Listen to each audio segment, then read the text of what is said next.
আসসালামু আলাইকুম সবাইকে। DM for medical student and doctor গ্রুপের পক্ষ থেকে স্বাগতম জানাচ্ছি। সাথে আছি মোহাম্মদ সাফওয়াত হকিমন। আজকে আপনাদের সামনে যে টপিকটি নিয়ে আলোচনা করব সেই টপিকটি হলো ডেন্টাল ক্যারিস এর ইটিওলজি, ব্যাকটেরিয়াল প্লাক এবং মাইক্রোবায়োলজি নিয়ে আমরা জানার চেষ্টা করব। চলুন তাহলে শুরু করি। ডেন্টাল ক্যারিসের ডেফিনেশন আমরা দেখতে পাচ্ছি, dental ক্যারিস is a disease characterized initially by subsurface demineralization of teeth by acid created by bacterial metabolism of dietary refined sugar. অর্থাৎ বলা হচ্ছে আমার ডেন্টাল ক্যারিসটা একটা ডিজিজ যেটার মধ্যে আমার হচ্ছে সাব সারফেস ডিমিনারাইজেশন হচ্ছে।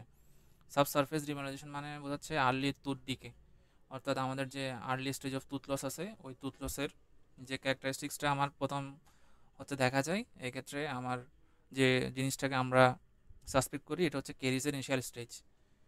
এক্ষেত্রে আমার অ্যাসিডের কারণে হতে পারে এবং হতে পারে ব্যাকটেরিয়াল মেটাবলিজম, যেটি হচ্ছে আমার যে ডায়েটো রিফাইন্ড সুগার আছে ওই ডায়েটো রিফাইন্ড সুগারটা হচ্ছে অনেক বেশি অ্যাগ্রাভেট করে।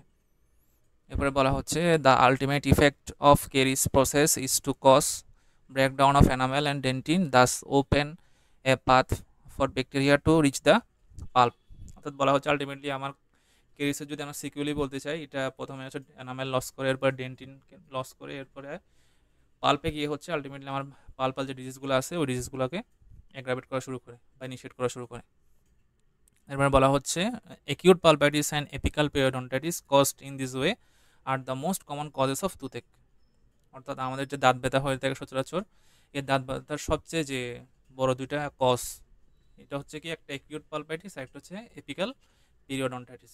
আর এই দুইটা ডিজিজই হচ্ছে আমার ডেন্টাল ক্যারিসের সিকুয়েল হিসেবে কাজ করে। এরপর আমরা যদি ডেন্টাল ক্যারিসের ইটিওলজি নিয়ে জানতে চাই, ইটিওলজিতে আমরা দেখতে পাচ্ছি কিছু আমাদের প্রাইমারি মডিফাইং ফ্যাক্টর আছে, কিছু আমাদের সেকেন্ডারি মডিফাইং ফ্যাক্টর আছে। প্রাইমারি মডিফাইং ফ্যাক্টর হচ্ছে যেগুলো সরাসরি আমার কেসের সাথে হচ্ছে জড়িত। এর মধ্যে তুতের অ্যানাটমির কারণে, অর্থাৎ আমাদের তুতের যে নর্মাল পজিশন বা তুতের যে অক্লুশন বা ইরাপশন, এর পাথওয়ে যদি কোনো কারণে ডিফর্মিটি দেখা যায়, এরপরে স্যালাইভার ফ্লো কমা বাড়া এটার উপর ডিপেন্ড করে। এরপর হচ্ছে আমার পিএইচ, ওরাল পিএইচ বা আমার হচ্ছে বায়োফিল্মের যে পিএইচ, বায়োফিল্ম কিট আমরা পরবর্তী জানবো। এরপরে ফ্লোরাইড ইউজের উপরে আমি কতটুকু ফ্লোরাইড ইউজ করতেছি, বা আমার টুথপেস্ট যেটা আমরা ইউজ করি ওটার মধ্যে ফ্লোরাইড আছে কিনা, বা আমাদের হচ্ছে ওয়াটার ইনটেক বা আমাদের ডায়েটের মধ্যে ফ্লোরাইডের ওই যে নর্মাল লেভেলটা থাকা দরকার ওটা আছে কিনা, এগুলোর উপর ডিপেন্ড করে আমার হচ্ছে এটা ডিরেক্টলি আমার ক্যারিসটাকে কী করে আমার হচ্ছে নিয়ন্ত্রণ করে। এরপরে ডায়েট স্পেসিফাইস আমার ডায়েটের উপর ডিপেন্ড করে, আমি কি বেশি সুগার ফুড খাই না বেশি অ্যাসিডিক ফুড খাই না বেশি স্পাইসি ফুড খাই। Oral hygiene, immune system and genetic factors. এরপরে বলা হচ্ছে একটু সেকেন্ডারি মডিফাইং ফ্যাক্টর কাজ করে। সেকেন্ডারি মডিফাইং ফ্যাক্টরগুলো হচ্ছে socio economic status, education, lifestyle, environment, age, ethnic group and অকিউপেশন। এই দুইটা ফ্যাক্টরের সাথে আমার যখন হচ্ছে হোস্ট এবং হচ্ছে বায়োফ্লেম, টাইম এবং ফার্মেন্টেবল যে কার্বোহাইড্রেটসগুলো আছে এগুলোর একটি মাল্টিডিসিপ্লিনারি অ্যাপ্রোচে আমার আলটিমেটলি কেরিসটা হচ্ছে অ্যাগ্রাভেট করা শুরু করে বা ইনিশিয়েট করা শুরু করে। বক্সের দিকে যদি আমরা একটু তাকাই, 4.1 এই বক্সের মধ্যে আমার লেখা আছে essential requirements for development of dental caries. তাহলে এখানে বলা হচ্ছে আমার এই 6টা জিনিস অবশ্যই আমার দরকার হবে আমরা যদি আমাদের যে কেরিসের যে ইনিশিয়েশন আছে ওটা যদি আমরা দেখতে চাই। প্রথমেই আমার একটা প্লাকের বায়োফিল্ম থাকা লাগবে, এরপরে থাকা লাগবে এসিডোজেনিক বা কেরিওজেনিক ব্যাকটেরিয়া, এরপরে থাকা লাগবে একটা স্টেগনেশন সাইট, সাবসেপ্টেবল টুথ সারফেস, ফার্মেন্টেবল ব্যাকটেরিয়ার সাবস্ট্রেট অর্থাৎ সুগার কন্টেন্ট থাকা লাগবে, এবং হচ্ছে টাইম। এই 6টা ফ্যাক্টর যখন বা রিকোয়ারমেন্ট যখন আমার একসাথে হচ্ছে কাজ করবে তখন আলটিমেটলি আমার একটা কেরিয়ার স্লেশন আমরা দেখতে পাই। এবার আমরা ব্যাকটেরিয়া প্লাক কি এটা সম্পর্কে একটু জানার চেষ্টা করি। ব্যাকটেরিয়া প্লাকের ডেফিনেশন নিয়ে যদি আমরা একটু কথা বলি তাহলে লেখা আছে plaque is a tenuously adherent deposit that forms on tooth surface. It consists of an organic matrix containing a dense concentration of bacteria. অর্থাৎ এখানে বলা আছে এটা একটা হচ্ছে অ্যাডহারেন্ট ডিপোজিট। এই অ্যাডহারেন্ট ডিপোজিটটা হচ্ছে আমার টুথের যে সারফেস রয়েছে ওই সারফেস বা আমার যে এনামেল লেয়ারে যে হচ্ছে কিছু জোন আছে, আমরা যখন এনামেল কেস করবো তখন জানতে পারবো ওখানে যখন প্রাইমারিলি আমার প্লাকটা হচ্ছে ডিপোজিট হয় তখন এটা একটা অর্গানিক ম্যাট্রিক্স হিসেবে কাজ করে, যেখানে হচ্ছে আমার ব্যাকটেরিয়ার একটা কনসেন্ট্রেশন থাকে এবং কনসেন্ট্রেশনটা অনেক বেশি ডেন্স থাকে। আমরা যদি আরও ডেফিনেশন জানতে চাই তাহলে বলা হয় plaque is a biofilm of bacteria embedded in an extracellular polysaccharide matrix. এই ডেফিনেশনটা আমরা আমাদের যদি ভাইবা বা রিটেনে আসে আমরা লিখতে পারি। তাহলে এটা হচ্ছে কি একটা ব্যাকটেরিয়ার বায়োফিল্ম, যেখানে ব্যাকটেরিয়া হচ্ছে কলোনাইজেশন ফেজে থাকে এবং এই বায়োফিল্মটা হচ্ছে একটা বায়োলজিক্যাল, অর্থাৎ এটা হচ্ছে একটা জীবন্ত একটা ফিল্ম হিসেবে কাজ করতেছে, যেখানে হচ্ছে ব্যাকটেরিয়ারা তাদের বংশবিস্তার বা উপস্থিতি জানান দেয়। Embedded in extracellular polysaccharide matrix, অর্থাৎ আমাদের যে পলিস্যাকারাইডের যে ম্যাট্রিক্সটা রয়েছে ওই ম্যাট্রিক্সের মধ্যে আলটিমেটলি আমার এই ব্যাকটেরিয়াগুলো থাকে। এরপরে বলা হচ্ছে bacteria in biofilms can exhibit cooperative activity and behave differently from the same species in isolation in a laboratory culture medium. অর্থাৎ বলা হচ্ছে ল্যাবে আমরা যদি সেম স্পিসিসের ব্যাকটেরিয়াগুলোকে নিয়ে কালচার করি এবং যদি বায়োফ্লিমের মধ্যে ব্যাকটেরিয়া কালচারের যে অ্যাক্টিভিটিটা যদি আমরা দেখি কলোনাইজেশনের, তাহলে দেখা যাবে এদের মধ্যে কিছু ডিফারেন্স আমরা দেখতে পাবো, যেহেতু আমার এনভায়রনমেন্ট ভিন্ন, ফ্যাক্টরস ভিন্ন, এবং হচ্ছে স্যালাইভারি ফ্লো থেকে শুরু করে বিভিন্ন ধরনের হচ্ছে কিছু ফ্যাক্টর কাজ। এবার আমরা যদি প্লাক সম্পর্কে একটু জানার চেষ্টা করি, তাহলে দেখতে পাচ্ছি plaque becomes visible particularly on the labial surfaces of the incisors when toothbrushing is stopped for 12 to 24 hours। তো বলা হচ্ছে মেইনলি আমাদের যে লেবিয়াল সারফেসটা রয়েছে, ওই লেবিয়াল সারফেসে আমরা যদি টুথব্রাশিংটা বন্ধ করে দিই, তাহলে আমাদের 1 থেকে 2 দিনের ভিতরেই বা অর্ধ দিনের ভিতরেই আমাদের হচ্ছে ওই জায়গায় প্লাকের স্তর জমা হতে পারে। এটা ক্লিনিক্যালি দেখতে কীরকম, translucent film with a matt surface and that dulls the otherwise smooth and shine enamel. অর্থাৎ এক ধরনের হচ্ছে আমার একটা ট্রান্সলুসেন্ট একদম একটা আস্তর পড়বে, ওই আস্তরণটার কারণে আমার হচ্ছে একটা ম্যাট সারফেস তৈরি হবে ওই জায়গার মধ্যে। আমরা যদি যে ছবি দেখার চেষ্টা করি, আমরা একটা ছবি দেখতে পাচ্ছি, ছবির এক পাশে আছে আমাদের প্লাক এর একটা হচ্ছে চিত্র, আর এক পাশে হচ্ছে আমাদের মেটেরিয়াল আলবা। মেটেরিয়াল আলবা মানে হচ্ছে আমরা যখন খাদ্য খাই তখন আমাদের খাদ্যের কিছু উচ্ছিষ্ট আমাদের দাঁতের যে হচ্ছে ইন্টারনাল স্পেস বলেন বা হচ্ছে আমাদের যে জিনজাইভাল যে ফোল্ড আছে বা যে মার্জিন আছে, ওখানের মধ্যে আমাদের একটা হোয়াইটিশ এক ধরনের হচ্ছে আবরণ দেখা যায়, যেটাকে আমরা মেটেরিয়াল আলবা বলা হয়ে থাকে। আর প্লাকের ক্ষেত্রে হচ্ছে প্লাকটা আমার একটা টিনাসিয়াস অ্যাডারেন্ট সারফেস, আমরা এর ডেফিনেশনেই পড়েছি, এবং ওখানে হচ্ছে আমার ব্যাকটেরিয়ার একটা বায়োফিল্ম থাকতে পারে, যেখানে হচ্ছে ব্যাকটেরিয়াগুলো তাদের কলোনাইজেশন কন্টিনিউ করে। তাহলে এক্ষেত্রে আমাদের এই যে এরিয়াটা আছে, এই এরিয়াটা আমরা যদি ক্লিনিক্যালি ভিজুয়ালাইজ করি, তাহলে এটা কিছুটা হচ্ছে আমার দাঁতের যে নর্মাল কন্ট্রোর, ওই কন্ট্রোরের চেয়ে কিছুটা ট্রান্সলুশন থাকবে এবং কিছুটা ম্যাট কালারে থাকবে। আর মেটেরিয়াল বাদে তো আমরা দেখতে পাচ্ছি আমাদের খাদ্যের কিছু অংশ আমাদের যে হচ্ছে ইন্টারনাল স্পেস বা জিনজাইভাল যে ফোল্ড রয়েছে বা ফ্রেনামের যে মধ্যবর্তী যে অংশটা রয়েছে, ওই অংশটার নিচে আমার হচ্ছে খাবারের অংশটা আটকে আছে।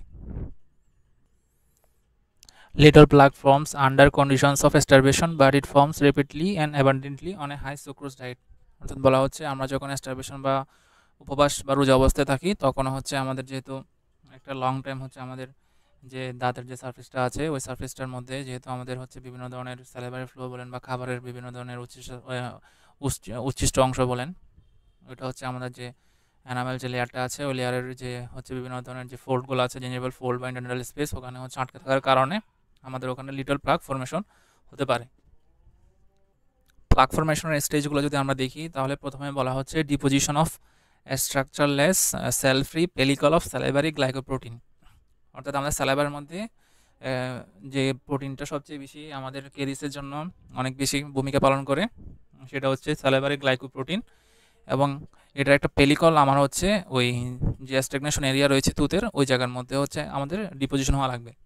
এরপরে বলতেছে further deposition of pellicle enhanced by bacterial action precipitating salivary proteins. অর্থাৎ এরপরে যখন আমার স্যালাইভারি গ্লাইকোপ্রোটিনগুলো ওখানে জমা শুরু করবে, আস্তে আস্তে ওই জায়গার মধ্যে আমাদের ব্যাকটেরিয়ার কিছু অ্যাকশন দেখা যাবে এবং ব্যাকটেরিয়া ওই জায়গার মধ্যে কলোনি ফর্মেশন করা শুরু করবে। এক্ষেত্রে মেইনলি বলা হচ্ছে স্ট্রেপ্টোকক্কাস সেনগুইস এবং স্ট্রেপ্টোকক্কাস মিউটেন্স। এই ব্যাকটেরিয়াগুলো হচ্ছে 24 আওয়ার্সের মধ্যে ওই স্ট্যাগনেশন এরিয়ার মধ্যে আমাদের কলোনি ফর্মেশন করা শুরু করে। Progressive build up of plaque substance by bacterial polysaccharide. তাহলে প্রথমে আমাদের স্যালাইভারি গ্লাইকোপ্রোটিনটা হচ্ছে প্লাক ইনিশিয়েট করা শুরু করছিল, পরবর্তীতে আমাদের প্লাকের যে প্রগ্রেশন বা হচ্ছে আমাদের প্লাকের যে প্রগ্রেস বা বিল্ড আপ, ওটা হচ্ছে আমাদের ইনিশিয়েটটাকে আরও বেশি ত্বরান্বিত করবে ব্যাকটেরিয়া থেকে আমাদের যে পলিস্যাকারাইড সিক্রেশন হয় ওটা। এরপরে বলা হচ্ছে proliferation of filamentous and other bacteria as the plaque matures, অর্থাৎ এর পরে আমাদের ওই জায়গার মধ্যে আমাদের আরও কিছু ব্যাকটেরিয়া, এরোবিক বা অ্যানারোবিক গড়নার যে ব্যাকটেরিয়াগুলো রয়েছে ফিলামেন্টাস, ওই ব্যাকটেরিয়াগুলো এসে আমাদের এখানে আক্রমণ করতে পারে। ফিলামেন্টাস ব্যাকটেরিয়ার মধ্যে আমাদের যে ব্যাকটেরিয়াটি সবচেয়ে বেশি ভূমিকা পালন করে সেটা হচ্ছে অ্যাক্টিনোমাইসিসের অনেক কিছু স্পিসিস থাকতে পারে। ওভারঅল আমাদের অ্যাক্টিনোমাইসিস যে গ্রুপটা রয়েছে ওটা হচ্ছে কেরিসের ক্ষেত্রে আমাদের কেরিসটাকে অনেক বেশি প্রোগ্রেশনে হেল্প করে। এবার আমরা হচ্ছে চিত্রের মাধ্যমে প্লাক ফরমেশন স্টেজগুলো জানার চেষ্টা করব। আমরা যদি চিত্রের দিকে তাকাই তাহলে দেখা যাচ্ছে stage of formation in dental plaque. তাহলে আমরা যে স্টেজগুলো পড়েছি ঠিক সেই স্টেজগুলো দেখা যাচ্ছে, বাদ বাকি আমরা এখানে যদি চিত্রের দিকে তাকাই দেখা যাচ্ছে আমাদের প্রথম একটা স্টেগনেশন এরিয়া ক্রিয়েট হয়েছে। এটা আমাদের টুথিনাল সার্ফেস হতে পারে, সাবজেনিটাল এরিয়াতে হতে পারে, হ্যাঁ, যে জায়গার মধ্যে আমাদের হচ্ছে সেলেবার ফ্লোটা কম হয় এবং খাবার গোলাকে টুথব্রাশের মাধ্যমে ভালো মতো পরিষ্কার করা যায় না, ওই জায়গার মধ্যে প্রথমে আমাদের একটা পেলিকল ফর্মেশন হবে। এখন প্রশ্ন আসে, হোয়াট ইজ পেলিকল? পেলিকল হচ্ছে এ thin protective layer found in certain micro organism like protozoa and bacteria. তাহলে পেলিকলটা হচ্ছে একটা ব্যাকটেরিয়ার প্রোটেক্টিভ লেয়ার হিসেবে কাজ করে, যেটা পরবর্তীতে ব্যাকটেরিয়ার যে কলোনি আছে ওই কলোনিটাকে অনেক বেশি ত্বরান্বিত করে, যার কারণে আমাদের ব্যাকটেরিয়ার গ্রোটা অনেক বেশি হয়ে থাকে ওই জায়গায়।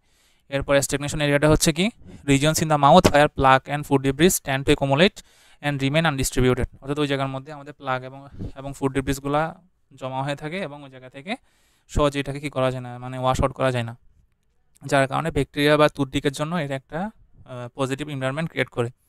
তাহলে এক্ষেত্রে আমাদের থাকতে পারে দাঁতের পিটস অ্যান্ড ফিশার্স, এরপর হচ্ছে ইন্টারপ্রক্সিমাল এরিয়া, হ্যাঁ, ইন্টারপ্রক্সিমাল এরিয়া, এরপরে থাকতে পারে আমাদের গাম লাইন বা সাবজিঞ্জাইভাল যে লাইনটা রয়েছে এগুলো। পাশাপাশি আমাদের থাকতে পারে বিভিন্ন ধরনের ডেন্টাল রেস্টোরেশন আর ব্রেস, ওগুলোর কারণে আমাদের হচ্ছে দাঁতের যে সার্ফেস আছে ওই সার্ফেসের মধ্যে কিছু স্টেগনেশন এরিয়া ক্রিয়েট হয়ে থাকে। এরপরে আমার attachment of bacteria to the pellicle, তাহলে আলটিমেটলি আমার যখন পেলিকলটা ফর্মেশন হলো তখন ওখানে হচ্ছে ব্যাকটেরিয়ার জন্য একটা পজিটিভ এনভায়রনমেন্ট ক্রিয়েট হয়। এরপরে ব্যাকটেরিয়াল মাল্টিপ্লিকেশন হয় ওই পেলিকলের মধ্যে। তাহলে আমার থার্ড যে চিত্রটি আছে চিত্রের মধ্যে আমরা দেখতে পাচ্ছি ব্যাকটেরিয়াল মাল্টিপ্লিকেশন হচ্ছে, ধীরে ধীরে। পরবর্তীতে আমার হচ্ছে ওই জায়গার মধ্যে আরও অনেক বেশি কী হচ্ছে, আমার প্লাকের গ্রোথ দেখা যাচ্ছে ব্যাকটেরিয়া কলোনি ফর্মেশন করার মাধ্যমে তাদের হচ্ছে যে ইন্টেন্সিটি এটা আরও বাড়িয়ে দিয়েছে। এরপরে হচ্ছে বায়োফিল্ম ফর্মেশন, তাহলে এই যে বায়োফিল্ম ফর্মেশন হলো একটা প্রোটেক্টিভ লেয়ার ওটা তৈরি করলো, যেখানের মধ্যে ব্যাকটেরিয়া যে পলিস্যাকারাইডগুলো আছে ওই পলিস্যাকারাইডগুলো ধীরে ধীরে ইনক্রিজ হওয়া শুরু করে। পরবর্তীতে ওরা হচ্ছে ওখানে ম্যাট্রিক্স ফর্মেশনের মাধ্যমে একটা খুব সাস্টেনেবল লেয়ার তৈরি করে, যে লেয়ারটা পরবর্তীতে আমাদের যে দাঁতের সারফেস রয়েছে বা এনামেলের যে জোনগুলো রয়েছে আমরা সামনে জানবো, এনামেল কেরিস পড়ার সময় এই জোনগুলোকে আস্তে আস্তে ডিকে করা শুরু করে। এক পর্যায়ে ওই কেরিসটা আমাদের এনামেল থেকে যদি কি না করা হয়, অপারেশন করা না হয়, তাহলে এনামেল ক্ষয় করে এরপর ডেন্টিন ক্ষয় করে পাল্পে চলে যায়। এবার আমরা মাইক্রোবায়োলজি নিয়ে একটু জানার চেষ্টা করব। বলা হচ্ছে মেইনলি পার্টিকুলারলি অফ স্মুথ সারফেসের মধ্যে আমার মেইনলি হচ্ছে এই ব্যাকটেরিয়াগুলো কলোনাইজ করা শুরু করে। এর মধ্যে প্রথমে রয়েছে ভিরিডেন্স স্ট্রেপ্টোকক্কাই, পাশাপাশি রয়েছে Streptococcus mutans, Streptococcus sobrinus, Streptococcus salivarius, Streptococcus mitior and Streptococcus sanguis. অর্থাৎ আমাদের স্ট্রেপ্টোকক্কায় যে পর্বটা রয়েছে ওই পর্বটাই মেইনলি হচ্ছে আমাদের ডেন্টাল কেসের জন্য অনেক বেশি গুরুত্বপূর্ণ ভূমিকা পালন করে। কেন? কারণ হচ্ছে they have the ability to partially lyse blood in agar culture, হ্যাঁ, যার কারণে হচ্ছে ওরা আলফা হিমোলাইসিস দেখায় যেটাকে বলা হচ্ছে। এবং ভিরিডেন্স কেন নামকরণ করা হয়েছে? কারণ হচ্ছে ওরা যখন কালচারে ওদের যে ব্লাড লাইসিস অ্যাক্টিভিটি দেখায় ওটার কারণে ওদের যে পরবর্তীতে সাবস্ট্রেটটা থেকে যায় তখন ওটাকে আমরা গ্রিন কালার দেখতে পাই। এরপরে বলা হচ্ছে দেয়ার এবিলিটি টু ফার্মেন্ট সুগার, তাহলে এরা হচ্ছে সুগার ফার্মেন্টিং ব্যাকটেরিয়া, অর্থাৎ সুগারটাকে এরা ফার্মেন্টেশন করতে পারে। Their ability to ferment sugars specially হচ্ছে সুক্রুজটাকে এরা ফার্মেন্ট করে। And the concentrations of acid thus produced, they also differ in types of extracellular polysaccharides that they form. Ultimately বলা হচ্ছে তারা হচ্ছে সুগার ফার্মেন্টিং ব্যাকটেরিয়া হিসেবে কাজ করে এবং তারা হচ্ছে অ্যাসিড প্রডিউস করতে পারে, প্রডিউস করার পাশাপাশি যে কনসেন্ট্রেশনটা আছে এটা অনেক বেশি ভালো এরা মেনটেন করতে পারে। এরপরে বলা হচ্ছে the most potent causes of dental caries are a limited number of strains of Streptococcus mutans group. এরপরে বলা হচ্ছে Streptococcus mutant strains are a major component of plaque in human mouth, particularly in person with a high dietary sucrose intake and high caries activity. অর্থাৎ বলা হচ্ছে আমার streptococcus মিউটেন্টের যে স্ট্রেনগুলো রয়েছে এগুলো হচ্ছে যারা অনেক বেশি হাই ডায়েটারি সুক্রোজ নিয়ে থাকে বা হাই ক্যারিস অ্যাক্টিভিটি দেখায় এরকম ধরনের খাবার কনজিউম করে, আলটিমেটলি হচ্ছে আমার সুইটেনার্স যেগুলো আছে বা যে সুইট ফুড আছে ওগুলোর মধ্যে মেনলি সুক্রোজের একটা কম্বিনেশন থাকে, ওই জায়গায় আমাদের স্ট্রেপ্টোককাস মিউটেন্ট স্ট্রেনসের অ্যাক্টিভিটি বেশি দেখা যায়। এরপরে বলা হচ্ছে ল্যাক্টোবেসিলাই এন্ড অ্যাক্টিনোমাইকোসিস। অ্যাক্টিনোমাইকোসিস আমরা কিছু আগে বলেছি একটা filamentous bacteria. Strains are also found in caries lesions but appear to have no direct positive role. বলা হচ্ছে ল্যাক্টোবেসিলাই এবং অ্যাক্টিনোমাইকোসিস আমরা পেয়ে থাকি, তবে এদের কোনো ডিরেক্ট অ্যাক্টিভিটি নেই। হ্যাঁ, আমাদের ডিরেক্ট অ্যাক্টিভিটি দেখা হচ্ছে স্ট্রেপ্টোককাস মিউটেন্স। পরবর্তীতে যখন ওখানে একটা পজিটিভ কলোনি ফর্মেশন করার মাধ্যমে একটা এনভায়রনমেন্ট ক্রিয়েট করে ওই জায়গায় পরবর্তীতে আমাদের ল্যাক্টোবেসিলাই এবং হচ্ছে অ্যাক্টিনোমাইকোসিস স্ট্রেনগুলো এসে আক্রমণ করা শুরু করে।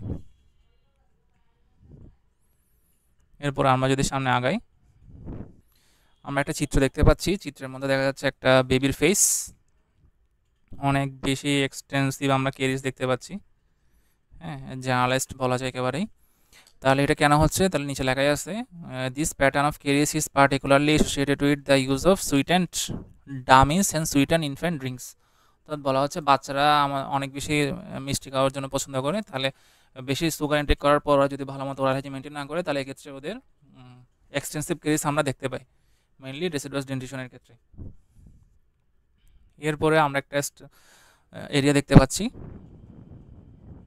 এই যে এরিয়াটা, এটা হচ্ছে আমার দাঁতে যে অক্লুসাল সারফেস আছে ওই সারফেসের মধ্যে তৈরি হয়েছে, এটাকে বলা হচ্ছে অক্লুসাল পিটের মধ্যে একটা স্টেগনেশন এরিয়া।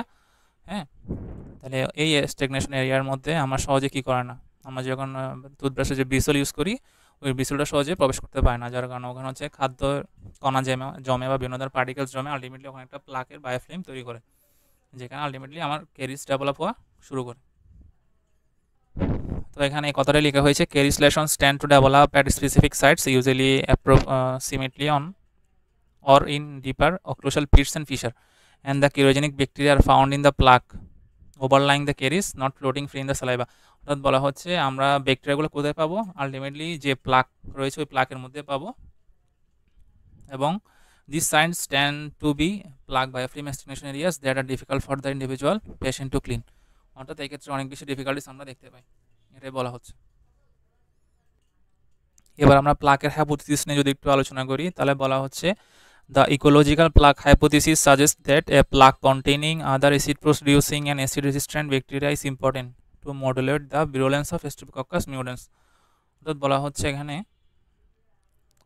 Streptococcus mutans ছাড়াও আমার এখানে আরও কি একটা প্লাকের ম্যাট্রিক্সে কম্পোনেন্ট থাকতে পারে, ওটার উপর ডিপেন্ড করে আলটিমেটলি আমাদের কেরিসের যে লেশনটা ওই লেশনটা হচ্ছে ইনিশিয়েশন প্লাস এটার প্রোগ্রেশন এটা ডিপেন্ড করে। তাহলে এক্ষেত্রে আরও কী ব্যাকটেরিয়ার কথা এখানে বলা হয়েছে, Streptococcus mitis, Streptococcus oralis, হ্যাঁ, Streptococcus salivarius, Streptococcus anguinus, হ্যাঁ, এই যে ধরনের যে ব্যাকটেরিয়াগুলো রয়েছে এই ব্যাকটেরিয়াগুলো আলটিমেটলি আমার কী করে ওই Streptococcus mutans-এর সাথে একটা কোঅপারেটিভ অ্যাক্টিভিটি দেখায়। এরপর আমরা এই বক্সটা একটু দেখি 4.3, এখানে লেখা আছে আমার একটা ব্যাকটেরিয়া যেটা হচ্ছে কেরিওজেনিক বা হচ্ছে আমার কেরিয়াস লেশন দেখাবে। হ্যাঁ, এটার জন্য কী প্রপার্টি আমার থাকা দরকার, প্রথমত হচ্ছে অ্যাসিডোজেনিক, অর্থাৎ একটা ব্যাকটেরিয়া হচ্ছে আমার এই অ্যাসিড প্রডিউসিং ক্যাপাবিলিটি থাকতে হবে।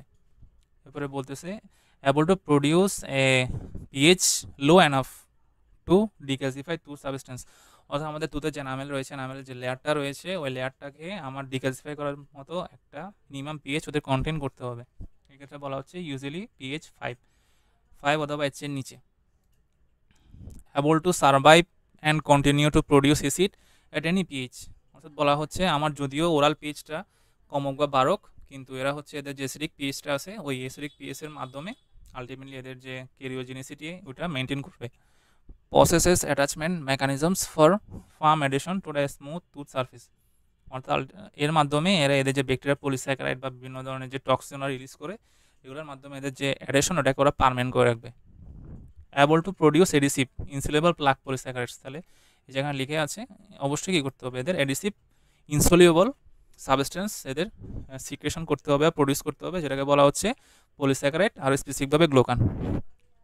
এরপরে বলা হচ্ছে able to survive in competitive bacterial environment of plaque, অর্থাৎ আমরা যেটা কিছুক্ষণ আগে বলেছি মানে এনভায়রনমেন্ট যত বেশি কম্পিটিটিভ হোক না কেন, এদের মধ্যে কেরিওজেনিসিটিটা থাকতে হবে, যাতে করে কেরিয়াস রিলেশনটা আছে ওটাকে অনেক বেশি প্রোগ্রেশন করাতে পারে।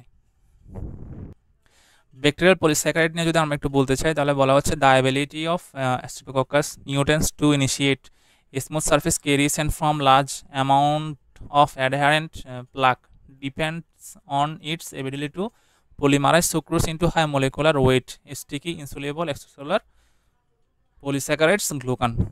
বলা হচ্ছে আমাদের স্ট্রেপ্টোকক্কাস মিউটেন্টসের একটা ক্রাইটেরিয়া হচ্ছে এদের হচ্ছে আমার একটা অ্যাবিলিটি থাকা দরকার, যেটার কারণে এরা কী করে সুক্রোজটাকে পলিমারাইজেশনের মাধ্যমে হাই মলিকুলার ওয়েট এবং ইনসলিউবল এক্সট্রাসেলুলার পলিস্যাকারাইডে রূপান্তর করে, যেটাকে আমরা স্পেসিফিকভাবে গ্লুকান বলতেছি। Glucan enable স্ট্রেপ্টোকক্কাই two adhere to one another and to stick to and colonize the tooth surface probably via specific receptors on the bacteria। অর্থাৎ রিসেপ্টরের মাধ্যমে আমার গ্লুকানটা কী করে স্ট্রেপ্টোকক্কাসকে টুথের যে ডেস্টিনেশন এরিয়া রয়েছে ওই এরিয়ার মধ্যে খুব ভালোভাবে অ্যাডেশন করতে সাহায্য করে। এরপর আমরা নিচে দেখতে পাচ্ছি the importance of sucrose in this activity is explained by the high energy of its glucose fructose bond which allows the synthesis of polysaccharide by glucosyl transferase without any other source of energy. অর্থাৎ বলা হচ্ছে এক্ষেত্রে আমাদের কিছু এনজাইমও থাকে এবং যে বন্ডটা কাজ করে মেনলি এই বন্ডটা হচ্ছে গ্লুকোজ ফ্রুক্টোজ বন্ড, এবং যে এনজাইমটা মেনলি কাজ করতেছে গ্লুকোজ ফ্রুক্টোজ বন্ড, হ্যাঁ, এবং যে এনজাইমটা আমাদের মেনলি কাজ করতেছে এটা হচ্ছে গ্লুকোসাইল ট্রান্সফারেজ এনজাইম। এরপর আমরা দেখতে পাচ্ছি sucrose is Das the main substrate use to make such polysaccharide. অর্থাৎ আমাদের সুক্রোজ যে রয়েছে বিভিন্ন ধরনের পলিস্যাকারাইডের ভেরিয়েন্টের মধ্যে সুক্রোজটা হচ্ছে সবচেয়ে বেশি কি দেখায় আমার পলিস্যাকারাইডের যে বন্ডটা আছে ওই বন্ডটা অনেক বেশি এটা প্রডিউস করতে পারে। এরপরে বলা হচ্ছে acid producing microorganism that do not produce insoluble polysaccharides do not appear to be able to cause caries of smooth surface. অর্থাৎ যেসব মাইক্রোঅর্গানিজমের হচ্ছে আমার পলিস্যাকারাইড তৈরি করার ক্ষমতা থাকে না, তাদের হচ্ছে স্মুথ সারফেসে কেরিস তৈরি করার চান্স তেমন একটা নাই। আমরা যদি চিত্রের দিকে তাকাই তাহলে দেখা যাচ্ছে এখানে অনেক বড় একটা আমরা ডার্কিশ অ্যাপিয়ারেন্স দেখতে পাচ্ছি। তাহলে এটা কি হচ্ছে, এটা হচ্ছে decalcified section showing darkly staining plaque lying on enamel line within a carious cavity. অর্থাৎ প্লাকের যে সারফেসটা এই সারফেসটা আমরা হচ্ছে মাইক্রোস্কোপিক যে এক্সামিনেশন ওখানে দেখতে পাচ্ছি একটা ডার্ক কালারের অ্যাপিয়ারেন্স নিয়ে আছে। এরপরে বলা হচ্ছে microbiological aspects of dental caries. তাহলে মাইক্রোবায়োলজিক্যাল অ্যাসপেক্টস আমরা কি দেখতে পাচ্ছি, dental caries is a bacterial disease. অবশ্যই the organisms mainly associated with caries are specific strains of Streptococcus mutans. কিছুক্ষণ আগে আমরা আলোচনা করেছি the cariogenicity of Streptococcus mutans has been established by inoculating in it into the mouth of otherwise germ free animals. এটা কি এখানে যে কথাটা বলা হচ্ছে, অর্থাৎ অন্যান্য যে আমাদের অ্যানিমালগুলো রয়েছে অ্যানিমালগুলোর ক্ষেত্রে আমরা হচ্ছে স্ট্রেপ্টোকক্কাস মিউটেন্সের নর্মাল অ্যাপিয়ারেন্স আমরা দেখতে পাই, কিন্তু the presence of Streptococcus mutans in human mouth is associated with caries activity. অর্থাৎ আমাদের ক্ষেত্রে অবশ্যই কেরিস অ্যাক্টিভিটি থাকবে যদি আমরা স্ট্রেপ্টোকক্কাস মিউটেন্সের একটা সাফিসিয়েন্ট উপস্থিতি দেখতে চাই। Other bacteria are weakly cariogenic and or are non cariogenic despite being able to produce acid. অর্থাৎ বলা হচ্ছে আরও বিভিন্ন ধরনের কেরিওজেনিক এবং নন কেরিওজেনিক কলোনি আমরা দেখতে পাই ব্যাকটেরিয়ার, যখন প্লাক ফর্মেশনের মাধ্যমে আলটিমেটলি এটা কেরিয়াস লেশনে পরিণত হয়। এবার বলা হচ্ছে although the bacteria produce the acid that demineralises the teeth polysaccharide is critically important to build up the thick plaque in which the acid can persist protected from washing and buffering action of saliva. Ultimately আমরা যদি প্লাকটাকে কেভিটির দিকে হচ্ছে progress করতে চাই তাহলে অবশ্যই আমাদের কি থাকতে হবে, পলিস্যাকারাইডের একটা উপস্থিতি থাকা লাগবে, যার কারণে প্লাকটা অনেক বেশি থিক হয়, থিক প্লাক ফর্মেশন হয়, এবং এটা হচ্ছে খুব সহজে আমরা কি করা যায় না, ওয়াশ করা যায় না, এবং সালাইভার বাফারিং অ্যাকশন এক্ষেত্রে কাজ করে না। অ্যাসিড প্রোডাকশন ইন প্লাক এই টপিকে আমরা দেখতে পাচ্ছি sucrose diffuses repeatedly into plaque and acid production quickly follows. অর্থাৎ যখনই আমার সুক্রোজ ডিফিউজ হওয়া শুরু করে তখনই হচ্ছে আলটিমেটলি আমাদের অ্যাসিড প্রোডাকশনের যে ফেজটা ওটা শুরু হয়, এবং এক্ষেত্রে যে আমরা অ্যাক্টিভিটি দেখতে পাচ্ছি এখানে বলা হচ্ছে বাই ইউজিং মাইক্রো ইলেকট্রোডস। অর্থাৎ আচ্ছা এটা দ্বারা বলা হচ্ছে আমরা যদি আমাদের এই অ্যাক্টিভিটিটা আমরা দেখতে চাই তাহলে এক্ষেত্রে আমরা বিভিন্ন ধরনের মেকানিক্যাল প্রসিডিউরের মাধ্যমে বা ইলেকট্রিক্যাল এক্সামিনেশনের মাধ্যমে যেতে পারি। এক্ষেত্রে বলা হচ্ছে আমরা যদি মাইক্রো ইলেকট্রোড ইউজ করি ডিরেক্ট কন্ট্যাক্ট উইথ প্লাকের মাধ্যমে, তাহলে এই ধরনের চেঞ্জেসগুলো আমরা একটা রিডিং বা একটা আউটপুট আমরা পাবো। It has been shown by this means that after rinsing the mouth with a 10% glucose solution, the pH falls within 2 to 5 minutes, often to a level sufficient to decalcify enamel. অর্থাৎ বলা হচ্ছে আমরা glucose containing কোনো একটা সলিউশনে যদি আমরা mouth পরিষ্কার করি, যেটার কনসেন্ট্রেশন 10%, তাহলে বলা হচ্ছে 2 থেকে 5 মিনিটের মধ্যে আমাদের ওভারঅল পেজটা অ্যাসিডিক হয়ে যায়। এবার আমরা হচ্ছে আমাদের cariogenic properties of Streptococcus mutans নিয়ে জানবো। 4.5 বক্সে, it produces lactic acid from sucrose. It can live at a pH as low as 4.2, অর্থাৎ 5-এর নিচে। It forms large amounts of extracellular sticky and insoluble glucan. তাহলে আলটিমেটলি এটা কী করে, আমার গ্লুকান কন্টেন করে। It adheres to pellicle and contributes to plaque formation. তাহলে এটা আমার পেলিকলের সাথে অ্যাডায়ার হয় এবং প্লাক ফর্মেশনে হেল্প করে। এবং প্রডিউস ইন্টারসেলুলার পলিস্যাকারাইড। এটা কী করে, আমার ইন্টারসেলুলার পলিস্যাকারাইড প্রডিউস করে আলটিমেটলি, যার কারণে কেরিস প্রোগ্রেশনে এটার অবদান সবচেয়ে বেশি। Factors contributing to maintenance of low plaque pH. তাহলে আমাদের হচ্ছে লো প্লাক পিএইচ কখন মেনটেন করা সম্ভব হবে? Rapid production of high concentration of acid within the plaque temporary overcomes local buffering. অর্থাৎ বলা হচ্ছে আমরা যদি হাই কনসেন্ট্রেশন অফ অ্যাসিড কী করতে পারি, প্রডিউস করতে পারি, তখন আমাদের কী হবে, লো প্লাক পিএইচটা মেনটেন করা সম্ভব হবে। Escape of acid into the saliva is delayed by the diffusion limiting properties of plaque and its thickness. অর্থাৎ আমার হচ্ছে escape of acid into saliva, অর্থাৎ সালাইভার মধ্যে যদি আমার অ্যাসিডের যে হচ্ছে সিক্রেশন, হ্যাঁ, এটা যদি কী হয়, কোনো কারণে ডিলে হয়, তাহলে আলটিমেটলি আমাদের কী হবে, লো প্লাক পিএইচটা মেনটেন করা শুরু হবে। Diffusion of salivary buffers into the plaque hampered by the diffusion limiting properties of plaque its thickness. অর্থাৎ বলা হচ্ছে আমাদের যদি সালাইভারির যে বাফার রয়েছে, ওই বাফারের যদি কোনো ডিলে হয়, যার কারণে আমাদের কী হতে পারে, প্লাকের যে লো পিএইচ এটা মেনটেন হতে পারে। Continued acid production from bacterial intercellular storage polysaccharides. অর্থাৎ যদি আমাদের একটা অ্যাসিড প্রোডাকশন আমরা কন্টিনিউয়াস পাথওয়ে মেনটেন করতে পারি, তাহলে আলটিমেটলি আমাদের লো প্লাক পিএইচটা মেনটেন করা সম্ভব হবে।